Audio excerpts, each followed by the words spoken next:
ليس بالمعاناة وحدها يعيش سكان مخيم شعفاط. هذا المخيم ورغم خصوصيته أنه على تماس مع مدينة القدس المحتلة خلق من الألم فرحة ومن الحزن غنوة. فالراب غناء أصبح له مكان في الفن الفلسطيني للدفاع عن حياة شعب طالته مآسي الاحتلال. فهذا حال فرقة جي تاون التي انطلقت من زقاق المخيم لتصدح وتنثر ألحانا تداعب بها كل مكونات المكان.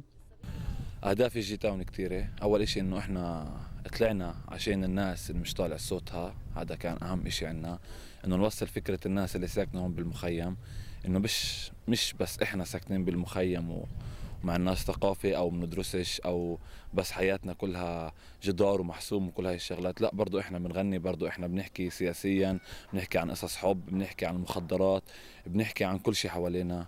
إذا كان الغضب هو الأب الشرعي لموسيقى الراب، فإن التجربة الفلسطينية هي خير دليل على ذلك.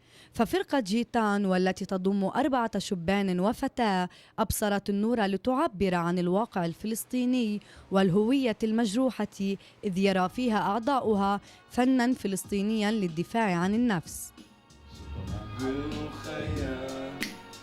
بالمخيم حياتنا جيع عيشتنا الوطن هذا إلنا، مش حنطلع من وطننا ولا واحد وقف معنا، راح نزيد تختار دفاعنا، الأقصى هذا خصانا، كل حاجة فيه إلنا، باب المغرب سوف ننهار ولو عدمنا الشكر، دولة بلدنا اللي بدافع عنه معنا، والكو انتو يا عرب نضلكو ساكتين، كان حقنا مش حننسى أرضنا وعرضنا، حتى لو انشنقنا أنا وطني عايش فيه وراح أحمي جوا عيني حتى. ليست هذه الفرقة وحدها من أضفت لمسة حب على سكان المخيم، فمدينة الألعاب ماجيك لاند هي الأخرى باتت معلما مغايرا لواقع صعب تقوم على فلسفة إيصال البهجة والسرور إلى الأطفال أينما وجدوا، مثل ما هو الحال في نادي العراب الرياضي.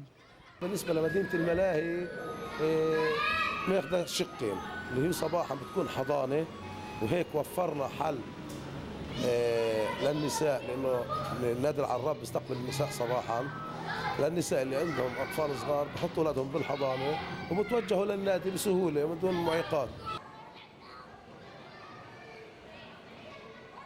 على عكس ما يجسده هذا المكان الذي ظل يختزل قضية شعب، فقد نسج المخيم من خيوط الشمس لوحة ومن أوتار الآلة الموسيقية لحنا، فخطف الحزن وأسس لفرحة معمرة في حاراته المطلة على القدس.